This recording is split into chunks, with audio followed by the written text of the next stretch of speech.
Oi, pessoal. Hoje eu vou falar sobre o princípio da incerteza. Eu já falei antes sobre o princípio da incerteza, mas na forma que considerava a posição e o momento, né? Tínhamos que o desvio padrão na posição vezes o desvio padrão no momento tinha que ser maior ou igual a h cortado sobre 2, uma constante, né? Ou, se você prefere, o erro na medida da posição vezes o erro na medida do momento tinha que ser maior ou igual a h cortado sobre 2. E temos verificado esse princípio em alguns problemas e exercícios, né? Mas nunca chegamos a demonstrar ele. Então, nessa aula, eu vou demonstrar uma forma mais geral do princípio da incerteza. E vamos ver que esse caso aqui particular da posição e o momento é uma aplicação desse princípio mais geral. Então, vamos lá. Prova do princípio da incerteza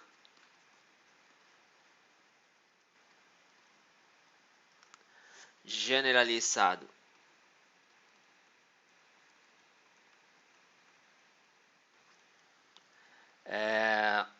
Suponha que você tem os observáveis A e B. Tá? Que precisamos lembrar aqui? Da variância. A variância do observável A, por exemplo. A variância de A era... Você lembra? Digamos, aqui temos o eixo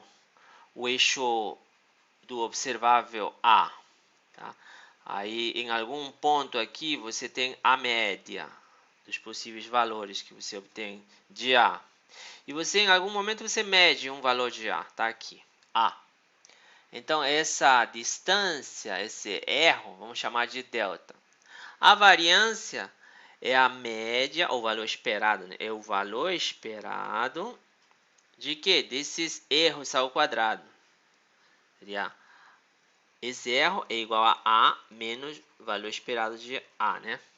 Então, seria aqui A menos valor esperado de A ao quadrado. Seria a média desses valores aí. Aqui tem um parênteses a mais, né? Vamos consertar isso. Então, seria A menos valor esperado de A, tudo ao quadrado. E disso tiramos a média. E essa seria a variância, tá?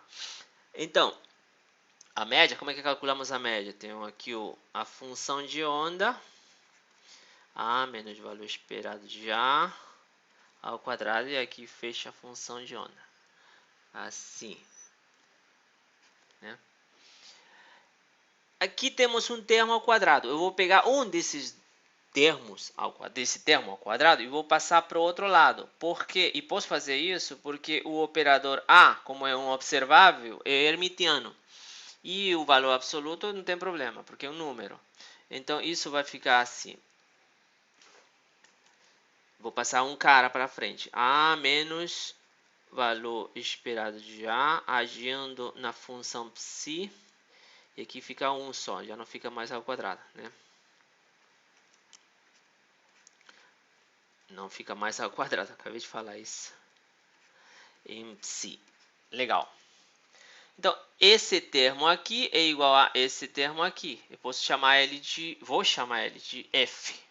Então, tem f aqui e f aqui. Então, a variância de A vai ser igual ao produto interno de f com ele mesmo. Sendo que f vai ser igual a quê?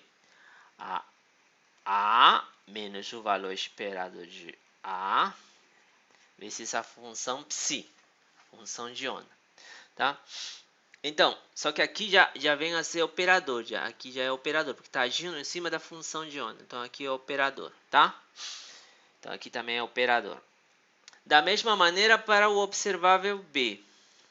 Vou ter agora uma outra função, né? Vamos escolher G, então, aqui. Onde G vai ser igual ao operador B menos o valor esperado de B, agindo na função de onda. Legal. Então, mas eu quero o quê? Quero o produto dessas duas variâncias, né? Sigma A vezes sigma V ao quadrado, né? Quero uma coisa parecida com o que eu tinha antes, para a posição e momento, só que agora é para qualquer par de observáveis. Então, isso vai ser igual a quê?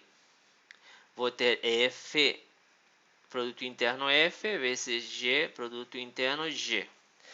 Tá? Mas, aqui, eu vou utilizar agora uma propriedade que é a desigualdade de Schwarz, que tínhamos visto antes também.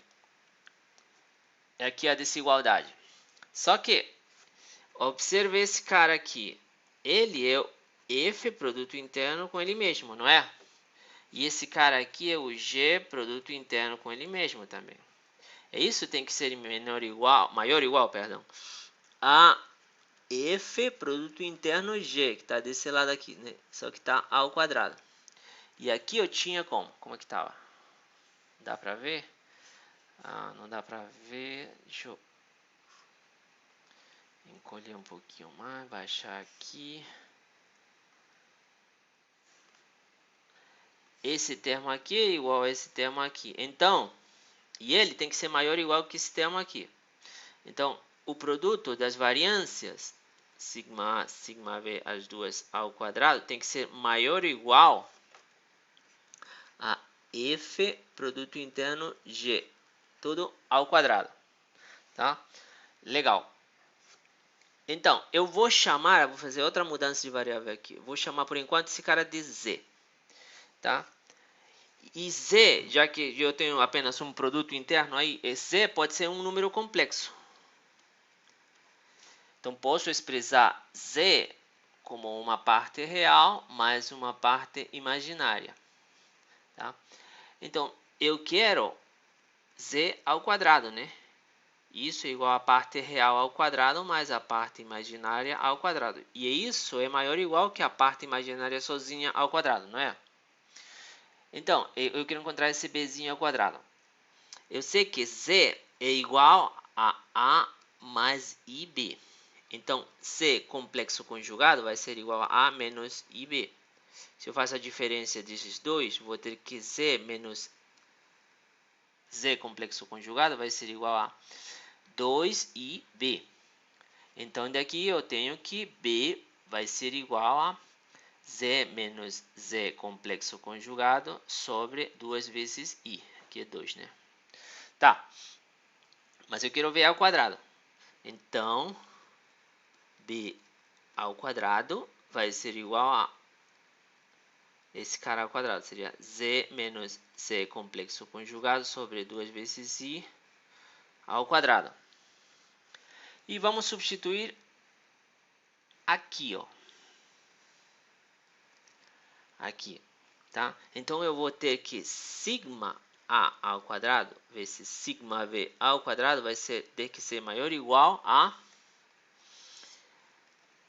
Como seria? Z menos Z complexo conjugado. Só que Z é F produto interno G. E o Z complexo conjugado vai ser igual a G produto interno F, contrário, né? Isso, 1 sobre 2 vezes I, e tudo isso ao quadrado, né? Então, eu vou substituir aqui já. Quero encontrar agora, vou querer encontrar esse cara aqui, para poder substituir ele aí nessa equação, tá? Então, esse aqui depois eu vou utilizar ela. Mas, por enquanto, vamos encontrar F produto interno G, então. Aqui que é igual. Tá? Eu lembro por aqui, né? F, aquele igual a F, era esse termo aqui. Produto interno G. Eu vou substituir esses valores aqui, porque eu quero para ver agora. F produto interno G vai ser igual a quê?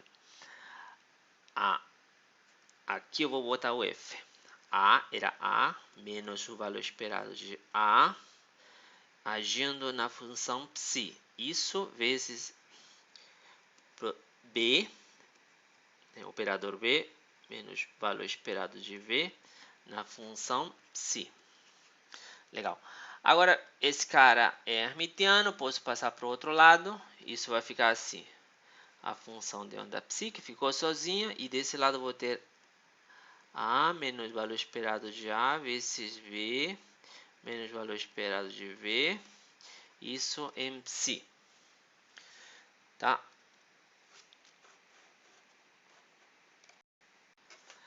Aqui faltou fechar parênteses. Aqui está faltando fechar um parênteses. Tá. Então, vamos multiplicar esse termo com esse termo aqui. E isso vai ficar assim.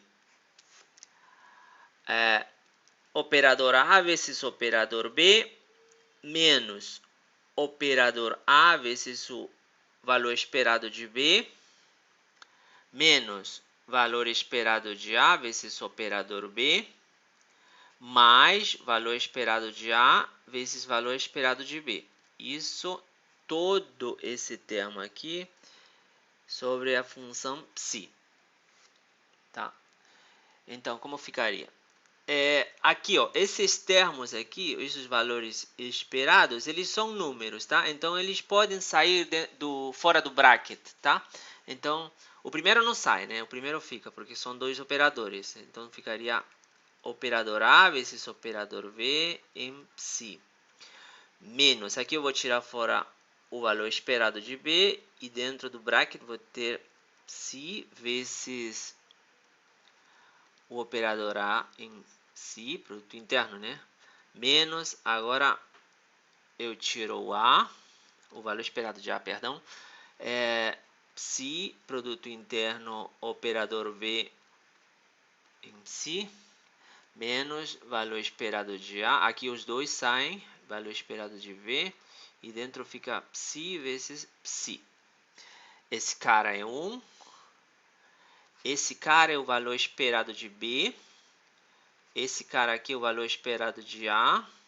Aqui não, aí fica igual. Então, tudo isso vai ficar igual a... Perdão. Esse cara é o valor esperado de A e B, né, do produto desses dois operadores.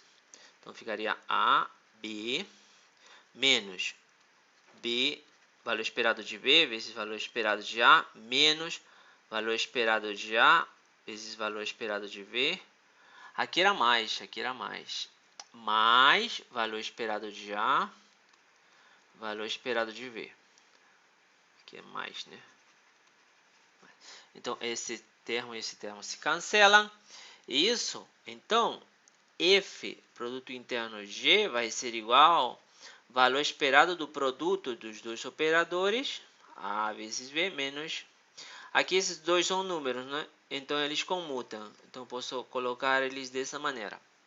De maneira análoga, o produto interno de G e F vai ser igual a B vezes A. Agora, inverteu aí, e aqui fica igual, porque esses dois caras, como são números, comutam. E me interessa aqui a diferença, né? Aqui, ó. Eu quero o produto interno de FG menos GF. Tá? Então, a diferença desses dois, FG menos GF, vai ser igual, esse termo se cancela e vai ficar valor esperado do produto de AB menos valor esperado do produto de VA. Né? O valor esperado pode sair e fica dentro AB menos BA. Novamente. VA. Esse cara aqui é o comutador dos operadores A e B. E a notação é dessa maneira. Então, eu quero o valor esperado do comutador de A e B. Tá? Então, aqui como seria? Substituindo aqui. Como que ficaria? Finalmente, a expressão vai ficar assim. A variância de A vezes a variância de B, ela tem que ser maior ou igual a 1 sobre 2 vezes I, vezes o valor esperado do comutador A, dos operadores A e B, né? Tudo isso ao quadrado. E esse aqui é o princípio de incerteza generalizado, tá? Aí você, aluno observador, ele vai dizer, não, esse i ao quadrado vai dar menos 1, esse aqui vai dar negativo, então esse aqui é maior que qualquer negativo, né? Mas esse termo aqui, o valor esperado do comutador, ele sempre tem um izinho. Então esse i vai cancelar com esse i, tá? Então, esse é o princípio de incerteza geral. Ele é válido para qualquer par de observáveis, não necessariamente a posição e momento, como tínhamos visto anteriormente, né? Então, vamos fazer uma aplicação, vamos aplicar ele, vamos ver se é verdade que ele me dá o mesmo resultado do que tinha encontrado antes para a posição e o momento, tá? Então, vamos lá. Exemplo, dessa vez, o operador A vai ser o operador posição e ele é simplesmente x, né? O operador B vai ser o operador momento e ele, lembrem que é igual a i h cortado derivada em função de x. Então, o comutador desses dois operadores, de x e p, ele é igual a i h cortado. Aí você não lembra, então vamos, já que você não lembra, vamos lembrar aqui como é que era. O comutador da posição e do momento, ele é igual a xp menos px, menos px. Tá? Para encontrar ele, eu tenho que aplicar ele em cima de alguma função, uma função qualquer. Então, vamos lá. Xp em cima da função f. Vamos ver o que ele faz em cima da função f. Aqui eu tenho P aqui e P aqui, né? E P, ele tem esse menos IH cortado. Então, eu vou tirar ele, menos IH cortado, fora. Né? Vou colocar ele em evidência e vai ficar derivado. Então, vamos ter que isso vai ser igual a x vezes derivada em função de x. Já aplico já na função, né? Estou aplicando esse operador todo em cima da função f. Então, todo esse operador em cima da função f. Então, derivada de f. Menos derivada em função de x agora de x vezes f.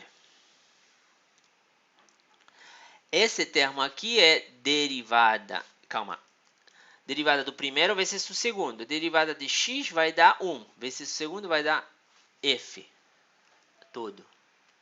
Então, isso vai ser f mais x vezes derivada de f em função de x. Né? Só que esses caras têm um sinal negativo aqui. Então, aqui é menos e aqui também é menos. Né? Aplicando esse negativo. Então, esse cara e esse cara se anulam. E isso vai ficar igual a quê? Menos IH cortado F. E menos não. Menos. Com esse menos vai dar mais. Tá? Então, o operador X comutador P em cima de F vai dar IH cortado F. Então, posso dizer que esse cara, XP, é igual a IH cortado, como tínhamos colocado aqui, né? Então, legal, já lembramos rapidamente isso. Então, vamos aplicar ele nessa fórmula aqui do princípio de incerteza generalizado. Então, vamos ter que o erro na posição ao quadrado vezes o erro no momento ao quadrado tem que ser maior ou igual a 1 sobre 2 vezes i. Olha, aqui tem um izinho, como eu tinha falado antes, né? IH cortado, né? Tudo ao quadrado. Esse i com esse i se anula e vai ficar, então, isso igual a h cortado sobre 2 ao quadrado, né? E como o desvio padrão ele é positivo por natureza, né? Então posso dizer que desvio padrão de x vezes desvio padrão de p tem que ser maior ou igual a h cortado sobre 2, que é o princípio de incerteza como o Heisenberg o postulou, né? É o princípio de incerteza original. E temos visto agora, então, que é um caso particular do nosso princípio de incerteza mais geral, né? Podemos afirmar que esse é um princípio de incerteza para qualquer par de observáveis, cujos operadores não comutem, né? Se eles não comutam, né? Então isso aqui vai dar maior que um número. Então, quando os operadores de dois observáveis eles não comutam, dizemos que os observáveis são incompatíveis. Observáveis incompatíveis, eles não compartilham autofunções.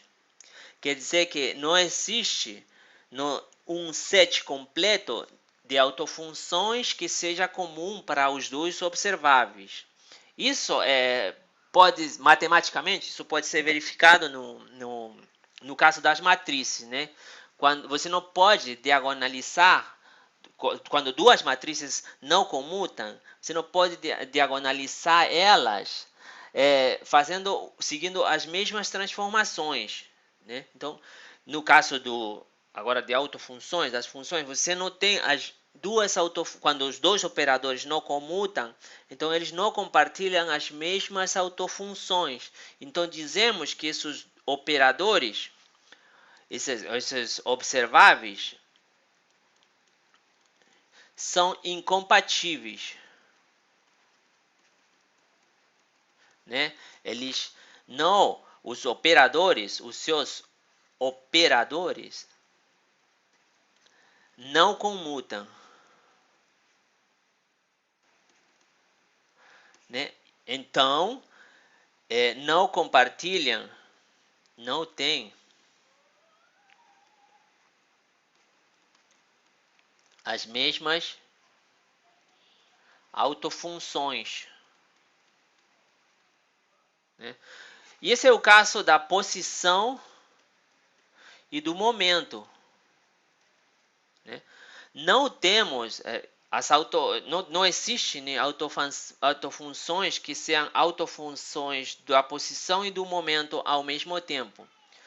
Então, mas será que existem observáveis compatíveis? Bom, a resposta a essa pergunta é sim. Existem observáveis. Então, esse aqui é separado, né? Observáveis compatíveis. Quando os respectivos operadores, eles comutam, né?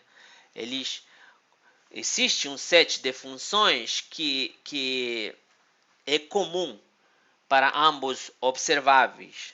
Esse é o caso, por exemplo, como vamos ver no capítulo seguinte, no átomo de hidrogênio.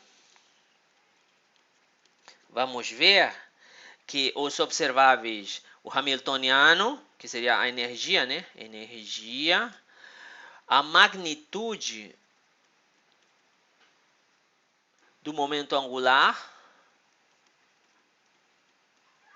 Estou colocando aqui por descritivo, porque ainda nem sabemos ainda como é a letrinha que define esses operadores, esses observáveis, né? A componente Z do momento angular, né? Esses três observáveis, eles são compatíveis. Podemos construir autofunções simultâneas para os três caras, tá? Então, temos observáveis que são incompatíveis, que obedecem o princípio de incerteza, né? Mas temos também observáveis compatíveis e temos esse exemplo aí do átomo de hidrogênio, que tem esses três observáveis que são compatíveis, né?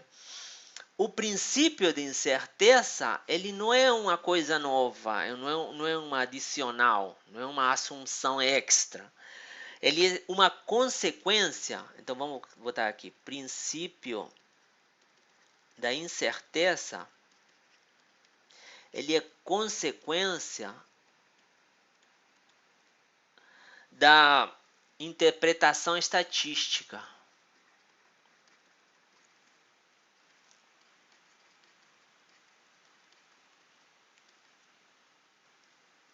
Eu acho que me excedi aqui na hora de gravar. Eu tenho um problema aqui no meu computador, que quando demoro muito, eu tenho que cortar o tempo todo e retomar tudo de novo, porque ele, na hora de gravar, ele trava e perco tudo e tenho que volver a fazer quando é muito grande o que eu estou gravando. Então, vamos fechar aqui e continuar em outra. Então, vocês lembram o que acontece quando você mede a posição de uma partícula? A função de onda colapsa, né? Digamos, você tem sua função de onda aqui bonitinha. Aí você realiza uma medida. Essa função de onda, ela vai colapsar. Eita, tudo torto aqui. Aqui para um valor x0 que você mediu, por exemplo, né? Então, essa ação, esse colapso, produz um intervalo grande no comprimento de onda, no momento, né? Se é no comprimento de onda, seria no momento, tá? Então, o que acontece se você agora, a partir daqui, você realiza outra medida, só que agora você quer medir um momento aqui, em essa função de onda colapsada, né? Você tinha a posição, era x0, agora você quer medir um momento. Então, esse aqui tinha um range grande de momento, né? Aí você mede um valor de momento P0, digamos. Só que esse valor de P0 vai produzir, vai colapsar, né? Você mediu, encontrou P0 e isso aí colapsa para um valor com um comprimento de onda definido, né? Então, é uma longa sinusoidal. Mas a partícula agora que ele colapsou para esse momento, para esse comprimento de onda, né, para essa função, para esse seno, a partícula já não vai ter esse valor de posição medido anteriormente, o x0. Você não vai ter, você perdeu ele quando você realizou a segunda medida. Então, o problema está em que a segunda medida torna obsoleto o resultado da primeira medida. Imagina se você conhece o momento de uma partícula, tá? Você tem, digamos, no laboratório, você tem uma partícula pequenininha, né? E você conhece o momento dessa partícula, tá? E você quer medir agora, quer conhecer também a posição. Para encontrar a posição, você precisa bater em essa partícula, bater com fótons. Mas se você bater com fótons, você vai medir então a posição, só que vai aplicar um momento em essa partícula, que vai modificar esse primeiro. Então, esse momento, você não pode controlá-lo. É aí que está a chave desse problema, né? Somente se a função de onda for simultaneamente autoestado de ambos observáveis, é que seria possível realizar uma segunda medida sem alterar a primeira. Digamos, você tem aqui ó, sua função de onda, né? Aí você realiza a primeira medida. Mede o observável A, digamos, tá? Então, aqui você vai ter um colapso, né? O primeiro colapso, colapso. Então, sua função de onda vai ficar assim, vai colapsar em um valor aqui, digamos um A0, tá? Agora, se você realiza uma segunda medida, o observável B, só que esse observável B, ele é compatível, vamos botar aqui, ele é compatível com o observável A, quer dizer, eles compartilham as mesmas autofunções, então esse B ele vai realizar em cima desse um segundo colapso, só que esse segundo colapso ele não vai alterar em nada a primeira medição. Ele vai continuar em A0. Tá? Então, essa é aí que está a chave desse princípio de incerteza. Ok, vamos falar um pouco então sobre o pacote de ondas de incerteza mínima. Pacote de ondas de incerteza mínima. O que é isso? Bom, em capítulos anteriores, temos visto 2 vezes funções de onda que atingiram o limite da incerteza. Quer dizer, sigma x vezes sigma y, isso é maior ou igual a h cortado sobre 2. Né? Mas em 2 situações, vimos que esse limite era atingido, quer dizer, tínhamos a igualdade, h cortado sobre 2. Não uma desigualdade, senão uma igualdade. Esses 2 exemplos foram o estado fundamental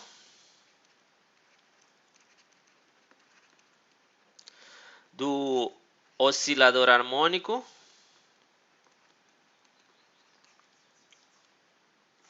e o pacote de onda gaussiano. Pacote de onda gaussiano, no caso da partícula livre. Tá? Isso levanta uma questão interessante. Qual seria o pacote de onda? Qual seria o pacote de onda de incerteza mínima mais geral?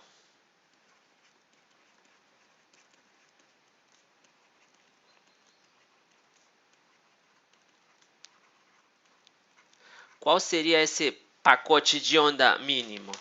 Então, para descobrir qual é o momento em que atingimos a igualdade, da mesma maneira que vimos aqui nesses 2 exemplos, precisamos voltar à prova do princípio de incerteza, né? E lembremos que vimos em 2 passos, não sei se tem um S ou 2 S passos. Em 2 dos passos dessa prova, aplicamos desigualdades.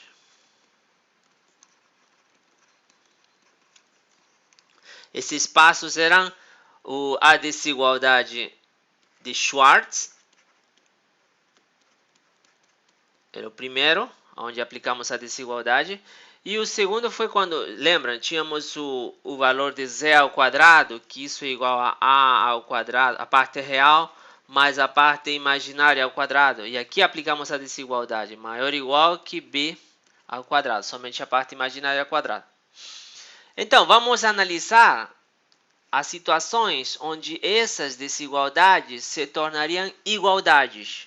Aí, encontraríamos qual tipo de função ela atingiria essa incerteza mínima. Tá?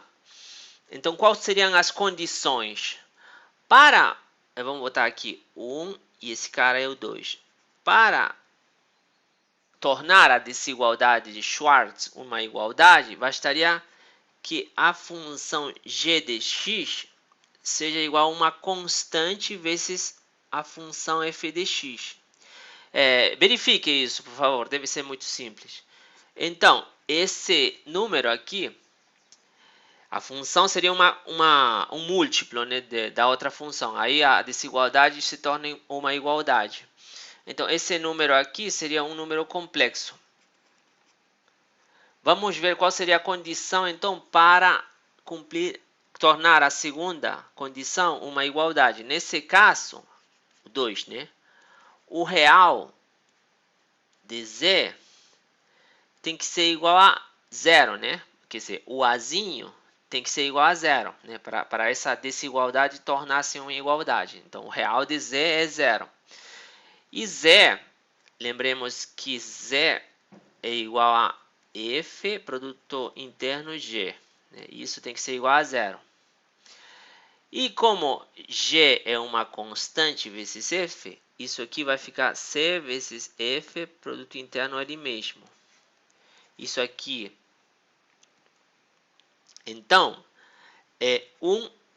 Então, essa parte aqui, o real de c, isso aqui, quer dizer, isso aqui não é 1, não. É um número real, né? Essa parte aqui é um número real, não é imaginário, não é nada, porque eu vou levar ele ao quadrado, né? Então, esse termo aqui, para que todo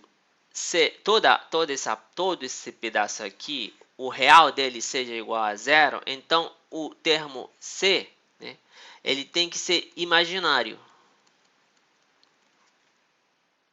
Tá? Então, teríamos que a função g de x tem que ser um número imaginário vezes f de x. Apenas imaginário. Então, poderia ser um i vezes um número alfa, né, vezes f de x. Legal. Então, lembrem a que era igual f de x. F de x era igual a menos valor esperado de a na função psi. E g era igual a b, o operador b, né, menos o valor esperado de b na função psi. Então, vou substituir, mas antes de substituir, eu agora estou tratando o caso em que o operador A é a posição e o operador B é o momento. Então, seria F seria igual a quê? A posição menos o valor esperado da posição, operador, né? Em psi. E G seria igual a momento menos o valor esperado do momento em psi. Legal, agora sim. Vamos substituir esses termos aqui em essa equação aqui de cima. Então, isso vai ficar menos i, quer dizer, vamos com calma. Seria o operador momento menos valor esperado do momento em psi tem que ser igual a i vezes alfa, o operador posição menos valor esperado da posição em psi. Então, eu vou substituir agora os operadores respectivos. O momento seria IH cortado derivado em função de x menos x, né? Momento em psi, isso tem que ser igual a I alfa, a posição menos o valor esperado da posição em psi. Tá? Isso aqui é uma equação diferencial bem simples de resolver. Tá? Esses caras aqui, esse aqui é um número, esse aqui é um número. Tá? Então, é uma equação diferencial em x apenas. Então, isso aqui vai ficar como um problema. Demonstrar que a solução dessa equação vai dar psi de x é igual a uma amplitude vezes uma exponencial.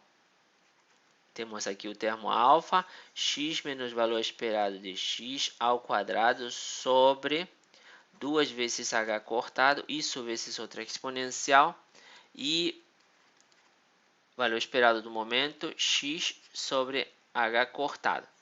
Tá? Então, isso aqui vai ficar como exercício que eu vou colocar depois no final da aula. Esse aqui vai ser o problema 3.16. Então, essa é uma função gaussiana. Tá? Então, podemos concluir que o pacote de ondas de incerteza mínima é uma gaussiana. Então, estamos confirmando o que tínhamos visto antes, nos exemplos anteriores, né? Quando vimos o estado fundamental do oscilador harmônico e o pacote de ondas gaussiano no caso da partícula livre.